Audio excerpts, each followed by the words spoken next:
अस्सलाम वालेकुम ख़वातीन व हज़रात। आसिम अज़हर का इतना मजाक बनने पर आज हानिया बोल ही पड़ी। ट्रोलर्स को करारा जवाब।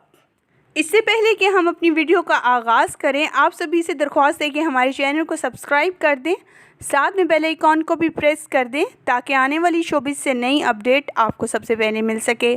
ख़वातीन व हज़रात, जैसा कि आप जानते हैं, हानिया और आसिम के बारे में काफ़ी मशहूर था कि ये डेटिंग कपल कर रहे हैं और शादी करने वाले हैं, क्योंकि इन दोनों को काफ़ी अरसे से एक दूसरे के साथ काफ़ी क्लोज़ देखा गया है और हर वक्त हर मौके पर एक साथ ही नज़र आते थे।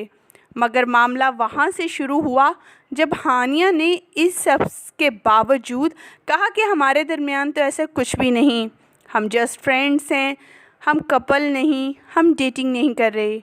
ये सुनना ही था कि हानिया और आसिम को लोगों ने ट्रोलिंग करना शुरू कर दिया। दोनों पर मज़ाहिया मीम्स बनाए गए, मगर हानिया आमर भी ऐसी हैं कि वह ज़्यादा देर खामोश न रह सकीं और आखिर बोल ही पड़ी और अपने इंस्टाग्राम पर 3 फॉलोइंग होने के साथ ही उन्होंने एक लंबी सी पोस्ट लिखी जिसमें उन्होंने मदाहों का शुक्रिया अदा करने के साथ साथ आसिम के मामले पर भी बात की। हानिया अमर ने कहा कि आसिम उनकी ज़िंदगी का एक खूबसूरत हिस्सा है, दोनों ने मिलकर बहुत पागलपन किया है। हम दोनों के दरमियान जो रिश्ता है किसी की भी सोच से बहुत परे है, हम नफ़रत की बजाय प्यार को मुंतखब करते हैं।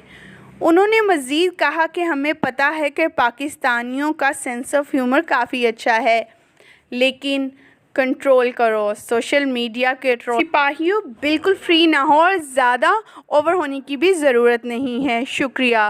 वाज़ेह रही कि हानिया अमर की आयमा बेग के साथ वीडियो वायरल होने के साथ ही पाकिस्तान में ट्विटर पर आसिम अज़हर के नाम का हैशटैग पहले नंबर पर ट्रेंडिंग पर आ रहा है, जबकि हानिया आमिर का हैशटैग तीसरे नंबर पर है और आयमा बेग का हैशटैग टॉप 20 में से एक है। ख़वातीन व हज़रात, आप इसके बारे में क्या राय देना चाहेंगे कमेंट सेक्शन में ज़रूर बताइएगा। इसके साथ ही मुझे दीजिएगा इजाज़त शोबिज़ से आने वाली नई अपडेट तक। तब तक के लिए अल्लाह निगहबान।